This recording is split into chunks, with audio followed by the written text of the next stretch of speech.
बिस्मिल्लाहिर्रहमानिर्रहीम। नाजरीन, इस वक्त आपको बहुत बड़ी खुशखबरी सुनाने जा रहे हैं कि तहरीक लबैक पाकिस्तान और हुकूमत पाकिस्तान के दरमियान मुज़ाकरात कामयाब होना शुरू हो गए हैं। नाजरीन, अभी आपको एक वीडियो क्लिप दिखाते हैं जिसके मुताबिक शेख रशीद अहमद का कहना है कि तहरीक लबैक और हुकूमत के माबैन मुज़ाकरात कामयाब होना शुरू हो गए हैं। मुज़ाकरात के तीसरे दौर के बाद वफाकी वज़ीर दाखिला शेख रशीद अहमद का कहना है कि हुकूमत और तहरीक लबैक के दरमियान तवील मुज़ाकरात के बाद ये बात तय पा गई है कि आज कौमी असम्बली में फ्रांसीसी सफीर की मुल्क बदरी की करारदाद पेश करेंगे और तहरीक लबैक पाकिस्तान मस्जिद रहमत लिल आलमीन समेत सारे मुल्क से धरने खत्म करेगी। इन्होंने ये भी कहा कि बातचीत और मुज़ाकरात का सिलसिला आगे बढ़ाया जाएगा और जिन लोगों के खिलाफ शेड्यूल 4 समेत मुकदमात दर्ज हैं इनका इखराज किया जाएगा। नाजरीन, पहले वीडियो समाप्त फरमाएं।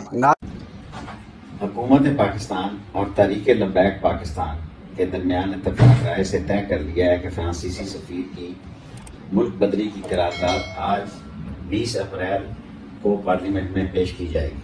पूरे मुल्क से बशमूल रहमतुल लिल आलमीन मस्जिद धरना ख़त्म किया जाएगा, जबकि मुकदमात इखराज और 4 शेड्यूल नए और पुराने का खात्मा किया जाएगा।